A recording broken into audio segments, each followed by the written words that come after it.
নমস্কার বন্ধুরা, আজকের ক্লাসে সকলকে স্বাগত জানাই। আজকে তোমাদের আসন্ন সমস্ত কম্পিটিটিভ এক্সামের জন্য খুবই গুরুত্বপূর্ণ কিছু জিকে নিয়ে আলোচনা করব। তো চলো আজকের ক্লাস শুরু করছি। দেখো, প্রথম প্রশ্ন কি রয়েছে? বুল অ্যান্ড বিয়ার শব্দ দুটি কিসের সঙ্গে জড়িত? বুল অ্যান্ড বিয়ার শব্দ দুটি কিসের সঙ্গে জড়িত? অ্যান্সারটি হয়ে যাবে অপশন বি, শেয়ার বাজার বা শেয়ার মার্কেটের সঙ্গে জড়িত। তারপর দেখো, অর্থনীতি রিলেটেড কিছু উল্লেখযোগ্য কি পয়েন্টস কি রয়েছে। 1976 সালে অর্থনীতিবিদ অ্যাডাম স্মিথ প্রথম অর্থনীতির সংজ্ঞা দিয়েছেন, ভারতের অর্থনীতি হলো এক প্রকার মিশ্র অর্থনীতি। ভারতের অর্থনীতির প্রথম ক্ষেত্র হলো কোনগুলো? ভারতীয় অর্থনীতির প্রথম ক্ষেত্র কৃষিকাজ, পশুপালন, দুগ্ধজাত দ্রব্য উৎপাদন, মৎস্য প্রতিপালন। ভারতের অর্থনীতির সেকেন্ডারি সেক্টর বা গৌণ ক্ষেত্র কোনগুলো? খনন কাজ, নির্মাণ কাজ, বিদ্যুৎ, জল সরবরাহ। ভারতীয় অর্থনীতির তৃতীয় বা টার্সিয়ারি সেক্টর হল পরিবহন, ব্যবসা, পরিষেবা। জাতীয় আয় প্রথম নির্ধারণ কে করেন?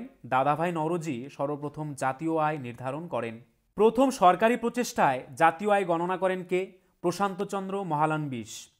1950 সালের 15ই মার্চ প্ল্যানিং কমিশন গঠিত হয়, যার সভাপতি ছিলেন জওহরলাল নেহেরু। প্ল্যানিং কমিশন পরিবর্তিত হয়ে নীতি আয়োগ গঠিত হয় 2015 সালে 1 জানুয়ারি। এনডিসি অর্থাৎ ন্যাশনাল ডেভেলপমেন্ট কাউন্সিল গঠিত হয় কবে? 1952 সালে। তারপর দেখো, বিভিন্ন পঞ্চবার্ষিকী পরিকল্পনা। প্রথম পঞ্চবার্ষিকী পরিকল্পনার সময়কাল কত? 1951 থেকে 56 সাল পর্যন্ত। এই পরিকল্পনা হ্যারোল্ড ডোমার মডেলের উপর তৈরি এবং এই পরিকল্পনায় কৃষিকাজের ওপর গুরুত্ব দেওয়া হয়েছিল। তারপর দেখো, দ্বিতীয় পঞ্চবার্ষিকী পরিকল্পনা, এর সময়কাল 1956 থেকে 1961। প্রশান্তচন্দ্র মহালানিশ পরিকল্পনার ওপর এই পরিকল্পনা গড়ে ওঠে। এই পরিকল্পনায় ভারী শিল্পের ওপর জোর দেওয়া হয়। তৃতীয় পঞ্চবার্ষিকী পরিকল্পনার সময়কাল কত? 1961 থেকে 66। এই পরিকল্পনার উদ্দেশ্য ছিল ভারতের অর্থনৈতিক স্বনির্ভর করা। এই সময়কালে 1962 সালে ভারত চীনের যুদ্ধ, 1965 সালে ভারত ও পাকিস্তান যুদ্ধ সংগঠিত হয়েছিল। তৃতীয় পঞ্চবার্ষিকী পরিকল্পনার সময় 1966 থেকে 69। তৃতীয় পঞ্চবার্ষিকী পরিকল্পনার সময় 1966 থেকে 69, এই 3 বছর সময়কে প্ল্যান হলিডে বা পরিকল্পনার বিরতির সময়কাল বলা হয়। তারপর দেখো, চতুর্থ পঞ্চবার্ষিকী পরিকল্পনা, এর সময়কাল কত? 1969 থেকে 1974। চতুর্থ পঞ্চবার্ষিকী পরিকল্পনার সময়ে বাংলাদেশের মুক্তিযুদ্ধ হয়েছিল। পঞ্চম পরিকল্পনার সময়কাল কত? 1974 থেকে 1979। এই পরিকল্পনার সময়ে গরিবি হাটাও স্লোগান আমরা দেখতে পাই ইন্দিরা গান্ধীর সময়কালে। রোলিং প্ল্যান বা ঘূর্ণমান পরিকল্পনা 1978 থেকে 83 এই সময়কাল ছিল। এনআইটিআই অর্থাৎ national institute for transforming India, 1770 সালে হিন্দুস্তান ব্যাংক স্থাপনের মাধ্যমে ভারতের ব্যাংকের ব্যবস্থার সূত্রপাত হয়। কলকাতা, মাদ্রাস ও বোম্বে এই 3টি ব্যাংক একত্রিত হয়ে 1921 সালে ইম্পেরিয়াল ব্যাংক তৈরি হয়েছিল, যা 1955 পর্যন্ত চলছিল। 1925 সালে royal commission of India currency and finance প্রতিষ্ঠিত হয়। 1935 সালের 1 এপ্রিল আরবিআই বা রিজার্ভ ব্যাংক প্রতিষ্ঠা হয়, যার সদর দপ্তর মুম্বাইয়ে অবস্থিত। রিজার্ভ ব্যাংকের জাতীয়করণ করা হয়েছিল 1949 সালে। আরবিআইয়ের প্রথম ভারতীয় অধ্যক্ষের নাম কি? সিডি দেশমুখ। মনমোহন সিং একমাত্র প্রধানমন্ত্রী যিনি আরবিআইয়ের অধ্যক্ষ ছিলেন। আরবিআইয়ের সদর দপ্তর কলকাতা থেকে বোম্বেতে স্থানান্তরিত হয় কবে? 1937 সালে। ইম্পেরিয়াল ব্যাংক অফ ইন্ডিয়া 1955 সালে স্টেট ব্যাংকে পরিবর্তিত হয়। 1969 সালে 14টি ব্যাংক জাতীয়করণ করা হয়েছিল।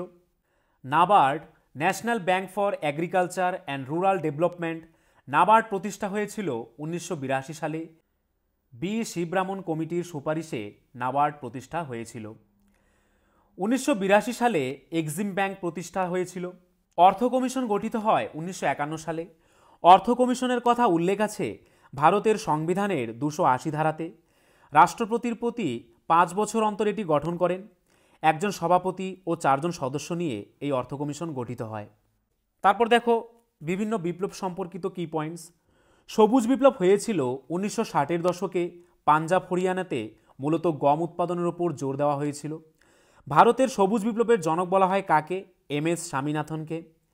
আন্তর্জাতিক ক্ষেত্রে সবুজ বিপ্লবের জনক বলা হয় কাকে? নরম্যান বোরলগকে। রামধনু বিপ্লব হল পুরো কৃষিক্ষেত্রে বিপ্লব। ভারতের প্রথম শিল্পনীতি গঠিত হয়েছিল কবে? 1948 সালে। তখন শিল্পমন্ত্রী কে ছিলেন? শ্যামাপ্রসাদ মুখার্জি। 1956 সালের শিল্পনীতি মহালানবিশ মডেলের উপর তৈরি হয়েছিল। IMF অর্থাৎ ইন্টারন্যাশনাল মনিটারি ফান্ড গঠিত হয় 1945 সালে। সদস্য রয়েছে কয়টি দেশ? 189টি দেশ। বিশ্ব বাণিজ্য সংস্থা বা WTO বা ওয়ার্ল্ড ট্রেড অর্গানাইজেশন প্রতিষ্ঠা হয়েছিল কবে? 1995 সালে। IPT ইন্টেলেকচুয়াল প্রপার্টি রাইট, পশ্চিমবঙ্গের সাক্ষরতার হার কত? 76.26%। অর্থনীতির জনক কাকে বলা হয়? অ্যাডাম স্মিথকে অর্থনীতির জনক বলা হয়। কার অধ্যক্ষতায় 1947 সালে আর্থিক কার্যক্রম সমিতি গঠিত হয়? জওহরলাল নেহরুর অধ্যক্ষতায়। পরিকল্পনা কমিশন গঠিত হয় 1950 সালে। প্রথম পঞ্চবার্ষিকী পরিকল্পনার প্রধান উদ্দেশ্য ছিল খাদ্য সমস্যা দূরীকরণ। ভারতীয় অর্থনীতিকে কি বলে? উন্নয়নশীল অর্থনীতি বলে। জওহর রোজগার যোজনা কোন পরিকল্পনা প্রবর্তিত হয়? সপ্তম পরিকল্পনায়। অপারেশন বর্গা চালু হয় কোথায়? পশ্চিমবঙ্গে। রাউরকেল্লা ও দুর্গাপুর লৌহ ইস্পাত শিল্প স্থাপিত হয় কোন পরিকল্পনায়? দ্বিতীয় পরিকল্পনায়। মিড ডে মিল চালু হয় কবে? 1995 সালে। মুদ্রাস্ফীতির ফলে লাভবান হন যারা ঋণ নিয়ে থাকেন এবং ক্ষতিগ্রস্ত হয় যারা ঋণ দান করেন। ভারতীয় অর্থনীতির উদারীকরণ শুরু হয় 1991 সালে। 1 টাকার নোটে কার সই থাকে? ভারত সরকারের অর্থ সচিবের সই থাকে। কত টাকার ভারতীয় নোটে মঙ্গলযানের ছবি আছে? 2000 টাকার নোটে। কত সালে রিজার্ভ ব্যাঙ্ক অফ ইন্ডিয়া ভারতে কাগজের টাকা চালু করে? 1938 সালে।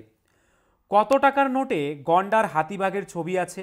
10 টাকার নোটে গন্ডার হাতি ও বাঘের ছবি আছে। 10 টাকার নোটে বর্তমান কিসের ছবি আছে? কোণার্কের সূর্য মন্দিরের ছবি আছে। 20 টাকার নোটে কিসের ছবি আছে? ইলোরার গুহার ছবি আছে।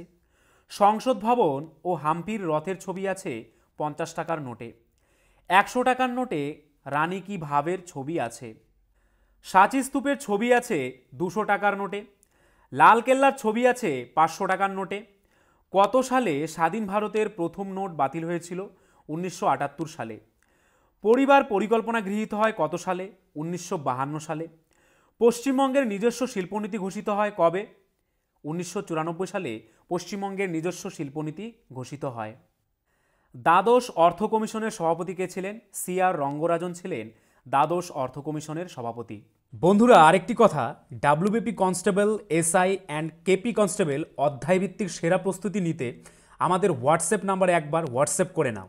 গণিত, ইংরেজি, GK, রিজনিং প্রত্যেকটা বিষয়ে একদম অধ্যায় ধরে ধরে বেসিক লেভেল থেকে একদম প্রথম থেকে ক্লাস করানো হবে। মাসিক কোনো বেতন নেই। পরীক্ষা পর্যন্ত সেরা গাইডেন্স পাবে নতুন সিলেবাস অনুযায়ী। Live class, recorded class plus PDF all পাবে। একবার পেমেন্ট করলেই যতদিন না চাকরি পাচ্ছ ক্লাস করতে পারবে। One time payment. 5 জন আলাদা আলাদা টিচার্সের মাধ্যমে তোমাদের প্রত্যেকটি সাবজেক্ট ধরে ধরে অঙ্ক একদম যারা কিছুই বুঝতে পারো না তাদের জন্য জলের মতো সহজ করে বুঝিয়ে দেওয়া হবে। আমাদের কলকাতা পুলিশের SIতে আমরা 95% হুবহু প্রশ্ন কমন দিয়েছি প্রমাণসহ। সেই কমনের প্রমাণ পেতে তোমরা জয়েন করে নাও আমাদের টেলিগ্রাম চ্যানেলে বেঙ্গলি নলেজ একাডেমিতে, লিঙ্ক ইন ডেসক্রিপশন। এটি আমাদের 7 নম্বর ব্যাচ। প্রথম 100 জন 30% ডিসকাউন্ট পাবে। প্রথম 100 জন 30% ডিসকাউন্ট পাবে। তাই ভাই, তোমার যদি একটি সিট এনি হাউ চাই, যেহেতু পশ্চিমবঙ্গ পুলিশ এবং কলকাতা পুলিশ দুটো ভ্যাকেন্সি বেরিয়েছে, তাই একটিতে না একটিতে কিন্তু তোমার হবেই এবার। যদি আমাদের কাছে প্রস্তুতি নাও, 95% হুবহু কমন দেওয়ার দায়িত্ব আমাদের। তোমরা শুধু পড়াশোনা করবে। তো প্রস্তুতি নিতে হলে কিন্তু স্ক্রিনে দেওয়া নাম্বারে একবার অবশ্যই হোয়াটসঅ্যাপ করে নাও। একদম বেসিক থেকে ধরে ধরে প্রথম থেকে সমস্ত ক্লাস করানো হবে। পরবর্তী প্রশ্ন, বিজ্ঞানের যে শাখায় কীটপতঙ্গ নিয়ে আলোচনা করা হয় তাকে কি বলে? তাকে এন্টোমোলজি বলা হয়। কীটপতঙ্গ নিয়ে আলোচনা করা হয় যে শাখায়, তাকে এন্টোমোলজি বলা হয়। তারপর দেখো বিভিন্ন বিষয় সংক্রান্ত বিদ্যা। হর্টিকালচার কি? উদ্যান পালন বিদ্যা সম্পর্কিত বিদ্যাকে বলা হয় হর্টিকালচার।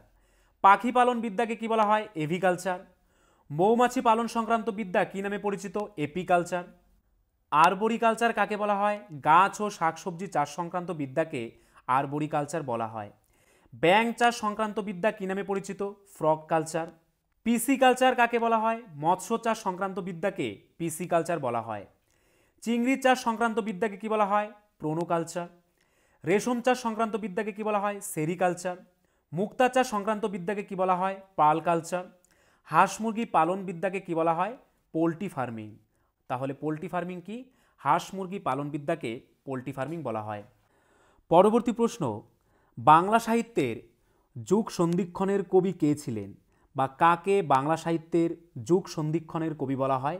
অ্যান্সারটি হয়ে যাবে অপশন বি, ঈশ্বরচন্দ্র গুপ্তকে। ঈশ্বরচন্দ্র বাংলা সাহিত্যের ইতিহাসে যুগসন্ধির কবি হিসেবে পরিচিত, কারণ তিনি সমকালের সামাজিক ও ঐতিহাসিক বিষয় নিয়ে কবিতা রচনা করলেও তার ভাষা, ছন্দ ও অলঙ্কার ছিল মধ্যযুগীয়। তারপর দেখো বিভিন্ন কবি এবং তাদের ছদ্মনাম।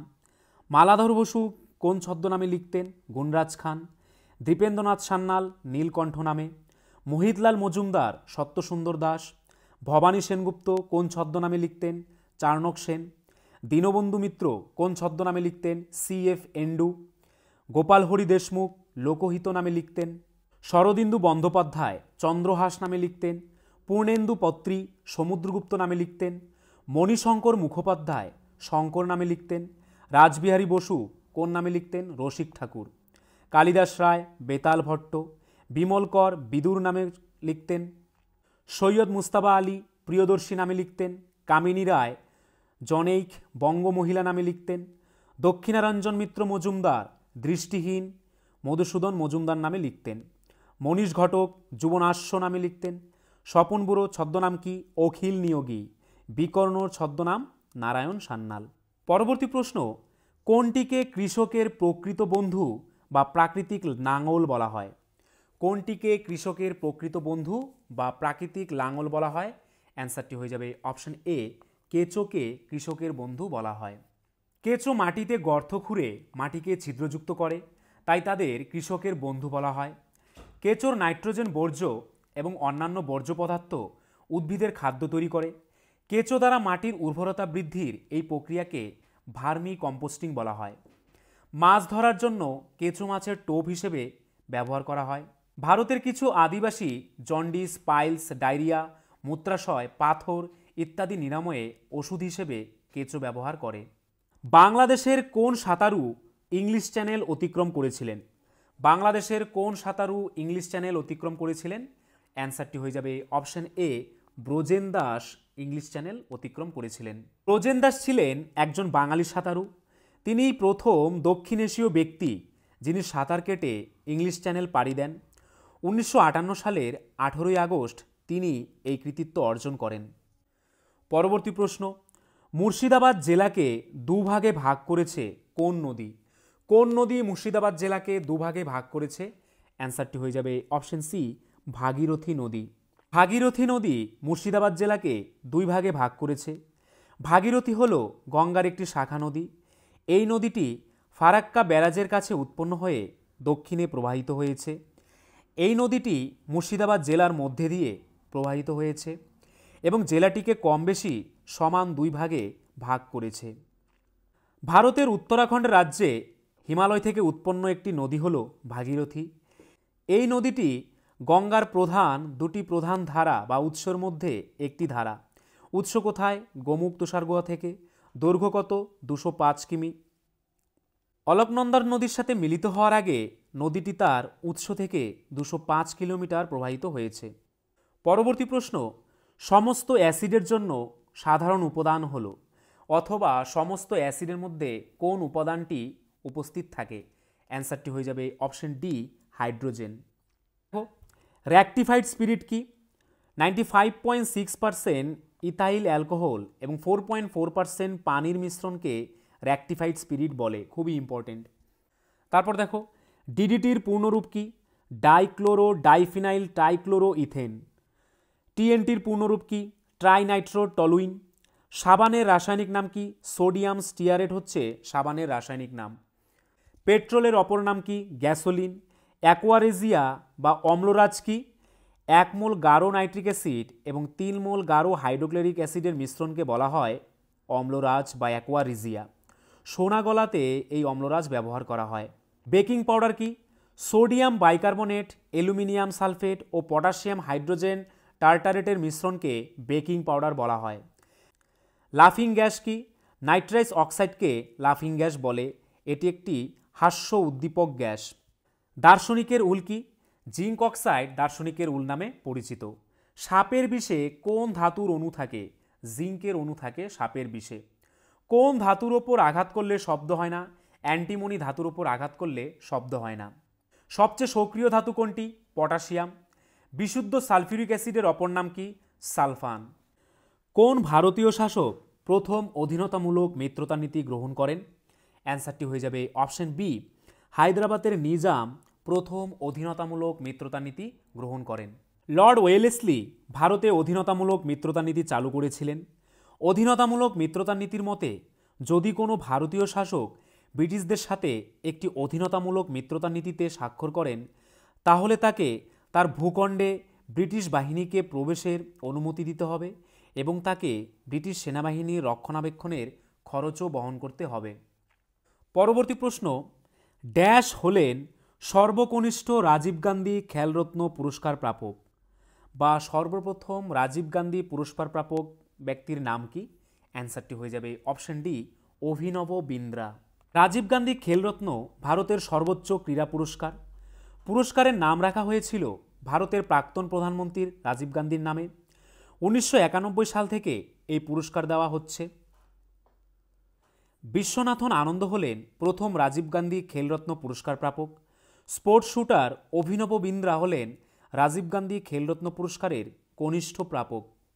পরবর্তী প্রশ্ন, ভারতীয় সংবিধানে হেবিয়াস কর্পাস বলতে কি বোঝায়? হেবিয়াস কর্পাস বলতে কি বোঝায়? অ্যান্সারটি হয়ে যাবে অপশন বি, কোনো ব্যক্তিকে সশরীরে হাজির করা, এটাই হচ্ছে হেবিয়াস কর্পাস। হেবিয়াস কর্পাস হলো একটি আইনের আশ্রয় যার মাধ্যমে একজন ব্যক্তি আদালতে বেআইনি আটক বা কারাদণ্ডের বিষয়ে রিপোর্ট করতে পারেন। তিনি অনুরোধ করতে পারেন যে আদালত ব্যক্তির অভিভাবককে, সাধারণত একজন কারা কর্মকর্তাকে, বন্দীকে আদালতে আনার জন্য আটক রাখা বৈধ কিনা তা নির্ধারণ করতে। পরবর্তী প্রশ্ন, নিম্নের কোন প্রাণীটি অতিবেগুনি রশ্মিকে দেখতে পায়, বা কারা অতিবেগুনি রশ্মিকে দেখতে পায়?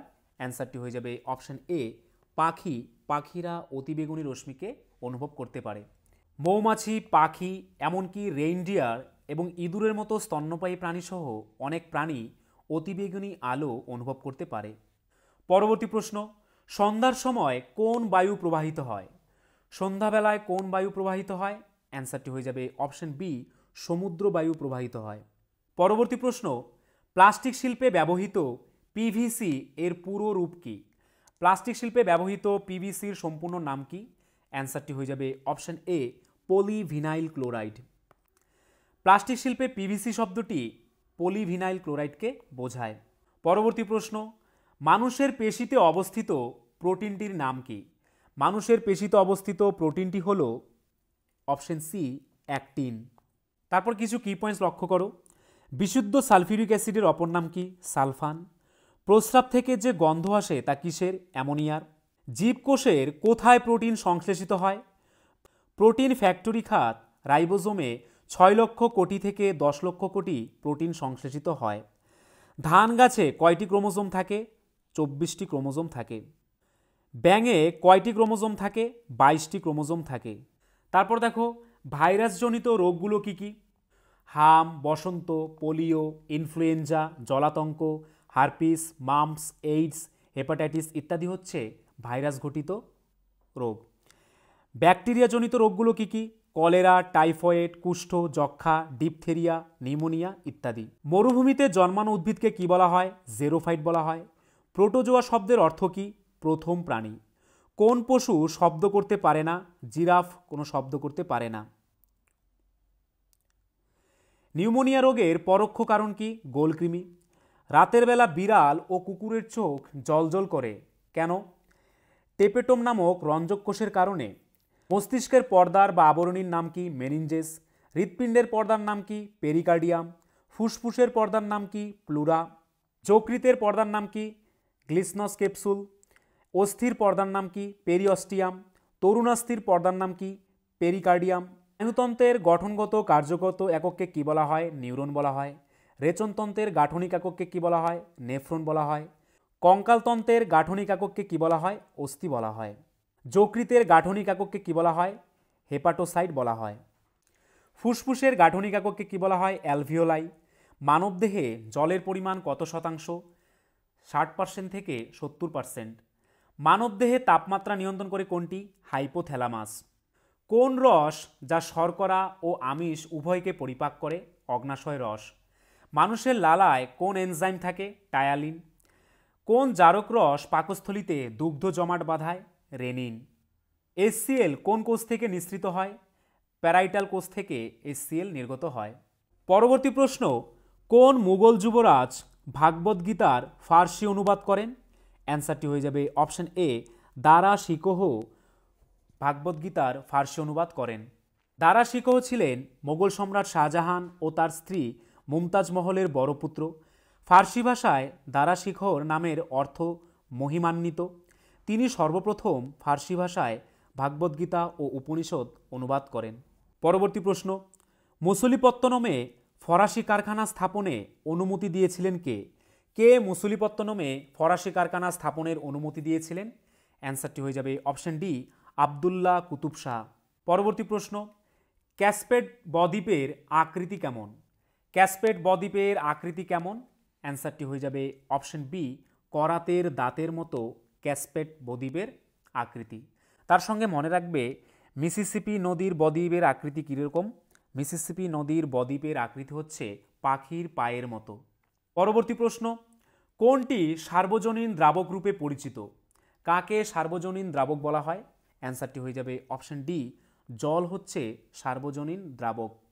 পরবর্তী প্রশ্ন, কোন ভারতীয় রাজা নেপোলিয়ানকে ভারত থেকে ইংরেজদের বিতাড়িত করতে অনুরোধ করেছিলেন? অ্যান্সারটি হয়ে যাবে অপশন সি, টিপু সুলতান। পরবর্তী প্রশ্ন, স্বাধীন ভারতবর্ষে সুপ্রিম কোর্ট কবে গঠিত হয়েছিল?